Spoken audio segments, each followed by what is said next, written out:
Good morning. I would like to extend a warm welcome to President Barack Obama, Secretary of Education Arne Duncan, White House staff, school board members, county board members, Superintendent Dr. Patrick Murphy, senior staff, Principal Doris Jackson, Wakefield faculty, and of course, my fellow classmates.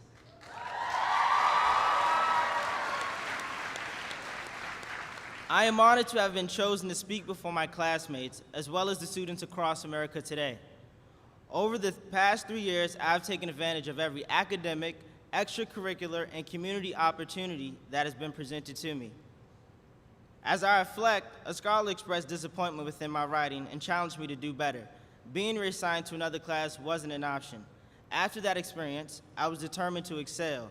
Therefore, I managed to succeed within the advanced placement class by maintaining focus along with using a setback as constructive energy. As I stand before my peers today, I want you to know that excellent educational opportunities may be handed to us, but as students, we must take responsibility for our future. We may be taught, but we must take ownership of our learning. As senior class president, I encourage all of our freshmen to take advantage of the opportunities that Wakefield High School has to offer.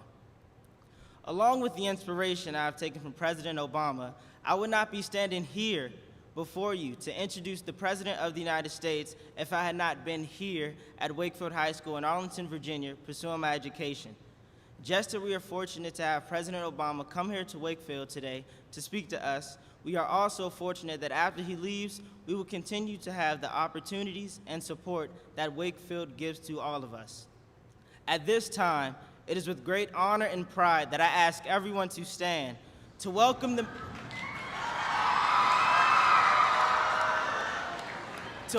man that proved, yes, we can. Ladies and gentlemen, please join me in welcoming the President of the United States of America, Barack Obama.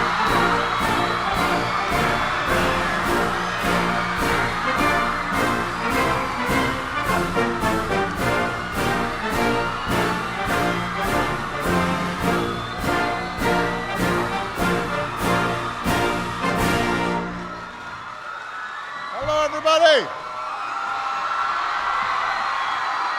Thank you. Thank you. Thank you, everybody. All right, everybody go ahead and have a seat. How's everybody doing today? How about Tim Spicer?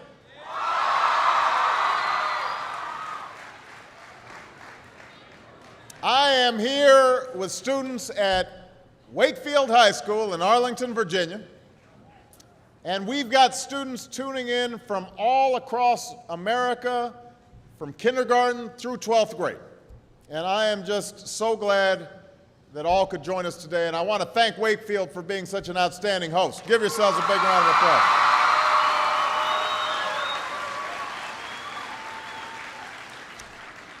Now, I know that for many of you, today is the first day of school. And for those of you in kindergarten or starting middle or high school, it's your first day in a new school, so it's understandable if you're a little nervous.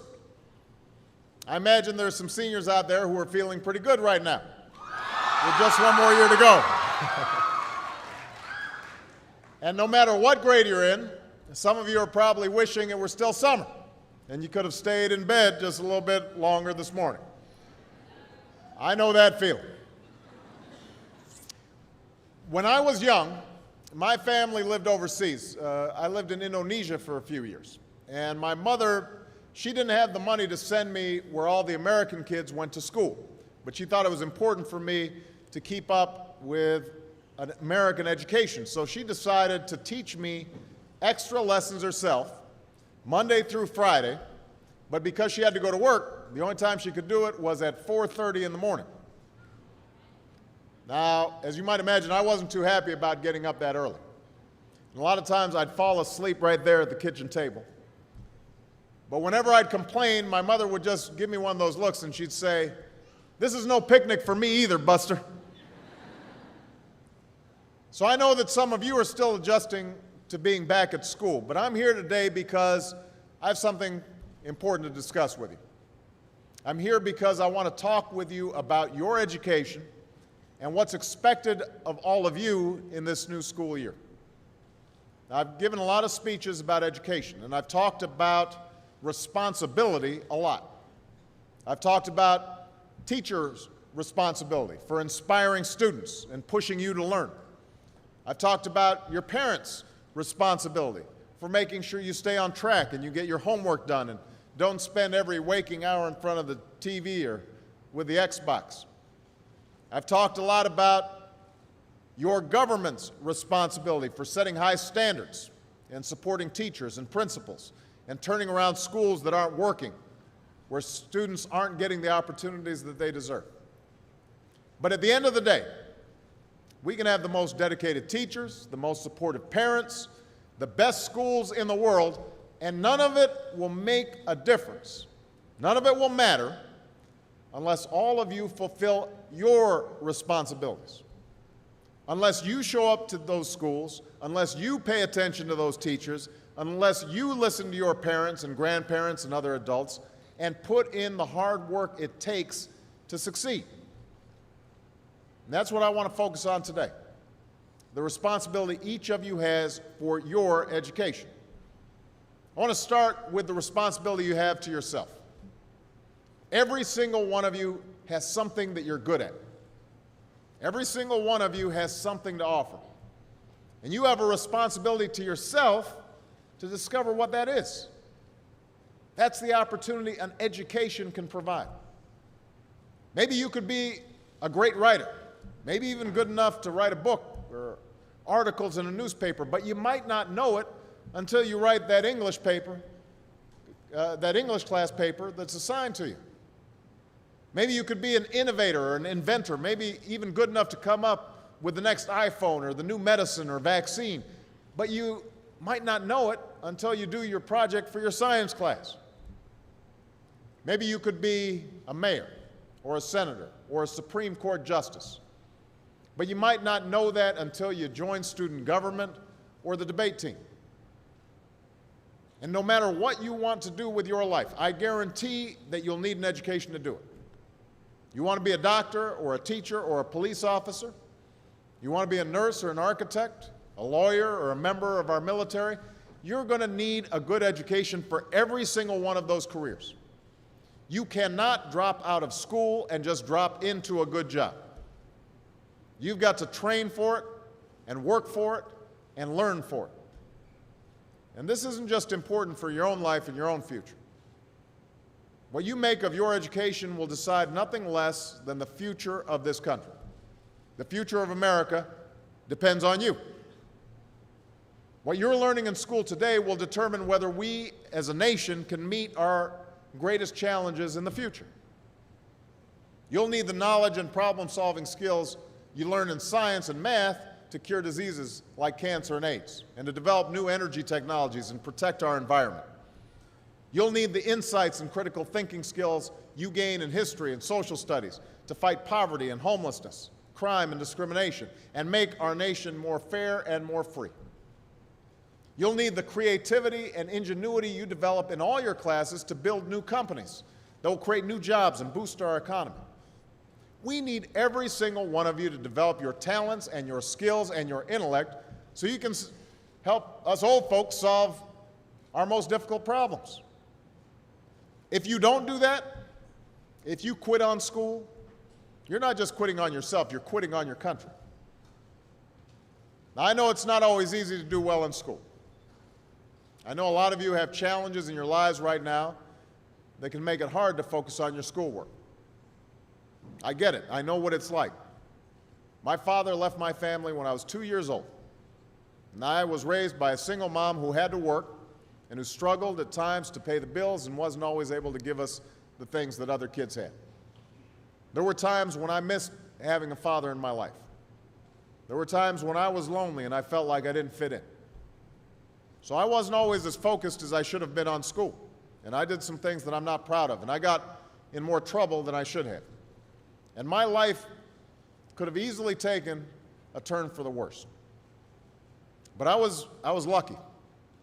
I got a lot of second chances, and I had the opportunity to go to college and law school and follow my dreams. My wife, our First Lady, Michelle Obama, she has a similar story. Neither of her parents had gone to college, and they didn't have a lot of money. But they worked hard, and she worked hard so that she could go to the best schools in this country. So some of you might not have those advantages. Maybe you don't have adults in your life who give you the support that you need. Maybe someone in your family has lost their job and there's not enough money to go around. Maybe you live in a neighborhood where you don't feel safe or have friends who are pressuring you to do things you know aren't right. But at the end of the day, the circumstances of your life, what you look like, where you come from, how much money you have, what you've got going on at home, none of that is an excuse for neglecting your homework or having a bad attitude in school. That's no excuse for talking back to your teacher or cutting class or dropping out of school. There is no excuse for not trying. Where you are right now doesn't have to determine where you'll end up. No one's written your destiny for you, because here in America, you write your own destiny. You make your own future. That's what young people like you are doing every day all across America. Young people like Jasmine Perez from Roma, Texas. Jasmine didn't speak English when she first started school. Neither of her parents had gone to college, but she worked hard, earned good grades, and got a scholarship to Brown University, as now in graduate school studying public health, on her way to becoming Dr. Jasmine Perez. I'm thinking about Andoni Schultz from Los Altos, California, who's fought brain cancer since he was 3. He's had to endure all sorts of treatments and surgeries, one of which affected his memory, so it took him much longer, hundreds of extra hours, to do his schoolwork. But he never fell behind. He's headed to college this fall. And then there's Chantel Steve from my hometown of Chicago, Illinois. Even when bouncing from foster home to foster home in the toughest neighborhoods in the city, she managed to get a job at a local health care center, start a program to keep young people out of gangs, and she's on track to graduate high school with honors and go on to college. And Jasmine, Andoni, and Chantel aren't any different from any of you. They face challenges in their lives just like you do. In some cases, they've got it a lot worse off than many of you. But they refuse to give up. They chose to take responsibility for their lives, for their education, and set goals for themselves. And I expect all of you to do the same. And that's why today I'm calling on each of you to set your own goals for your education and do everything you can to meet them. Your goal can be something as simple as doing all your homework, paying attention in class, or spending some time each day reading a book. Maybe you'll decide to get involved in an extracurricular activity or volunteer in your community. Maybe you'll decide to stand up for kids who are being teased or bullied because of who they are or how they look. Because you believe, like I do, that all young people deserve a safe environment to study and learn. Maybe you'll decide to take better care of yourself so you can be more ready to learn. And along those lines, by the way, I hope all of you are washing your hands a lot and that you stay home from school when you don't feel well so we can keep people from getting the flu this fall and winter. But whatever you resolve to do, I want you to commit to it. I want you to really work at it. I know that sometimes you get that sense from TV that you can be rich and successful without any hard work, that your ticket to success is through rapping or basketball or being a reality TV star. Chances are you're not going to be any of those things.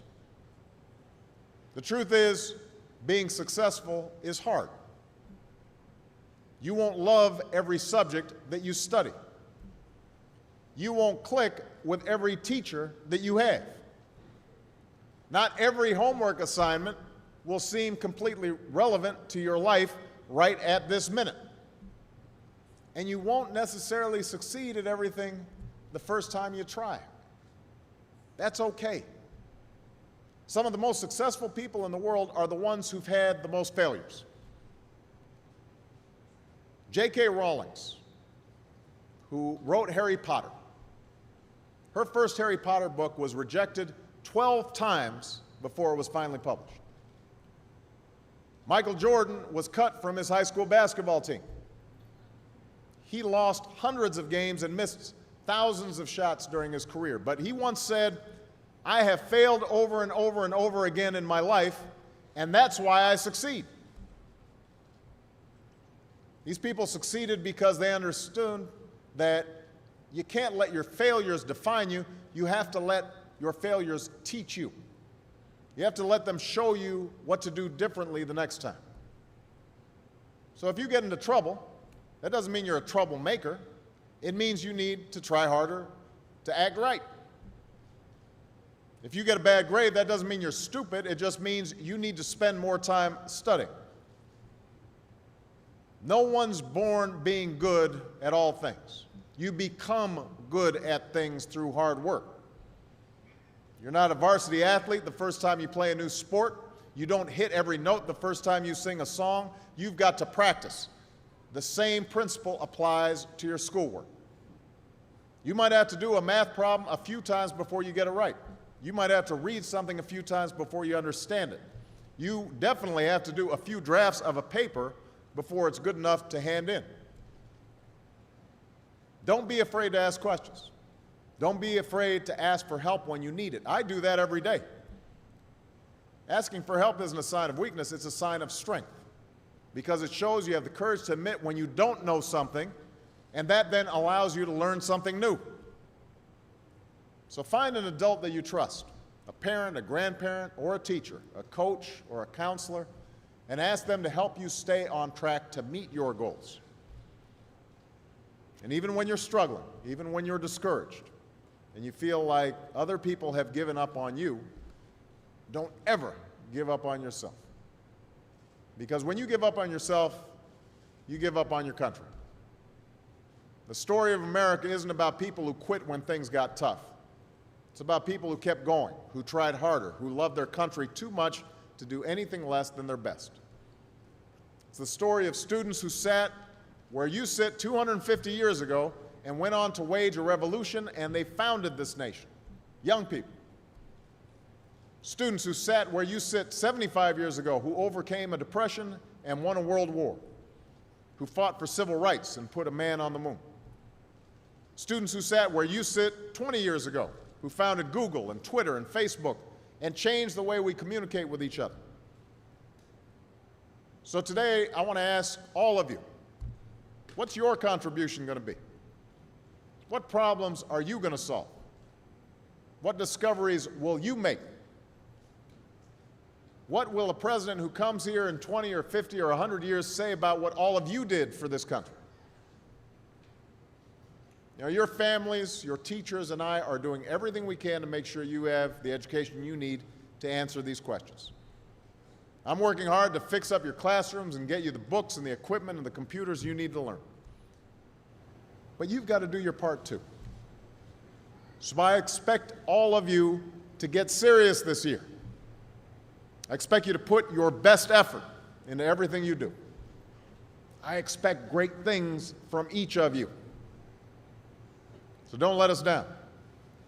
Don't let your family down or your country down. Most of all, don't let yourself down.